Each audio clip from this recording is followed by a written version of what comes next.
വിശുദ്ധ ലൂക്ക അധ്യായം 18. ന്യായാധിപനും വിധവയും.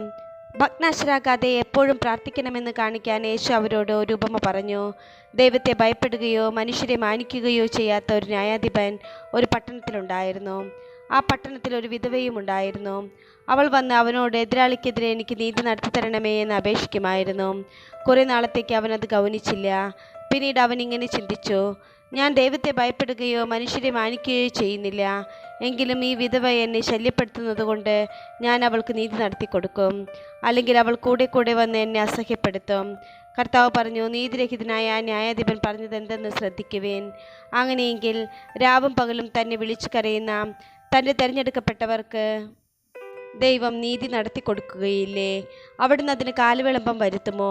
അവർക്ക് വേഗം നീതി നടത്തി കൊടുക്കും എന്ന് ഞാൻ നിങ്ങളോട് പറയുന്നു. എങ്കിലും മനുഷ്യപുത്രൻ വരുമ്പോൾ ഭൂമിയിൽ വിശ്വാസം കണ്ടെത്തുമോ?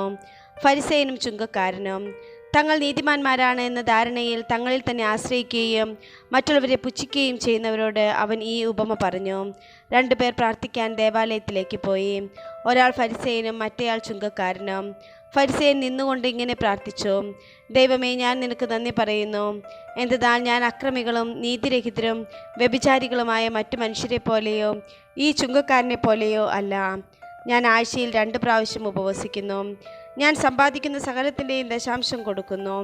ആ ചുങ്കക്കാരനാകട്ടെ ദൂരെ നിന്ന് സ്വർഗത്തിലേക്ക് കണ്ണുകൾ ഉയർത്താൻ പോലും ധൈര്യപ്പെടാതെ മാറത്തടിച്ചുകൊണ്ട്, ദൈവമേ, പാപിയായ എന്നിൽ കനിയണമേ എന്ന് പ്രാർത്ഥിച്ചു. ഞാൻ നിങ്ങളോട് പറയുന്നു, ഇവൻ ആ ഫരിസേയനേക്കാൾ നീതീകരിക്കപ്പെട്ടവനായ വീട്ടിലേക്ക് മടങ്ങി. എന്തെന്നാൽ തന്നെ തന്നെ ഉയർത്തുന്നവൻ താഴ്ത്തപ്പെടും, തന്നെ തന്നെ താഴ്ത്തുന്നവൻ ഉയർത്തപ്പെടുകയും ചെയ്യും. ശിശുക്കളെ ആശീർവദിക്കുന്നു.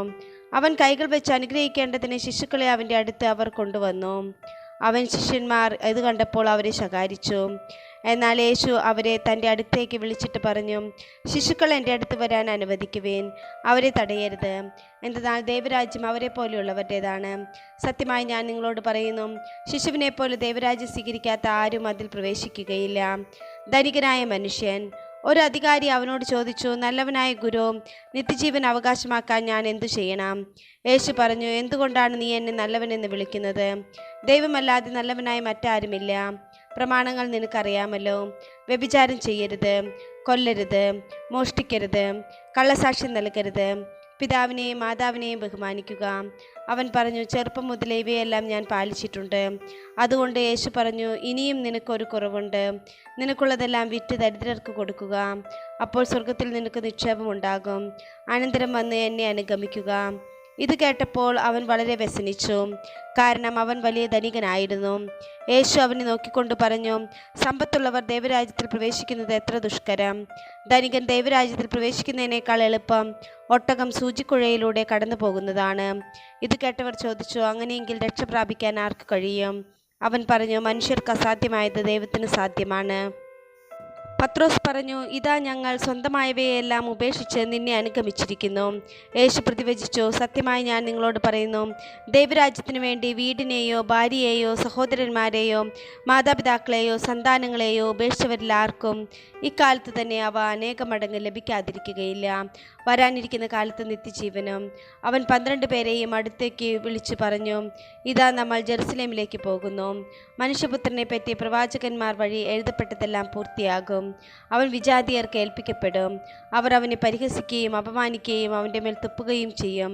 അവർ അവനെ പ്രഹരിക്കുകയും വധിക്കുകയും ചെയ്യും. എന്നാൽ 3-ാം ദിവസം അവൻ ഉയർത്തെഴുന്നേൽക്കും.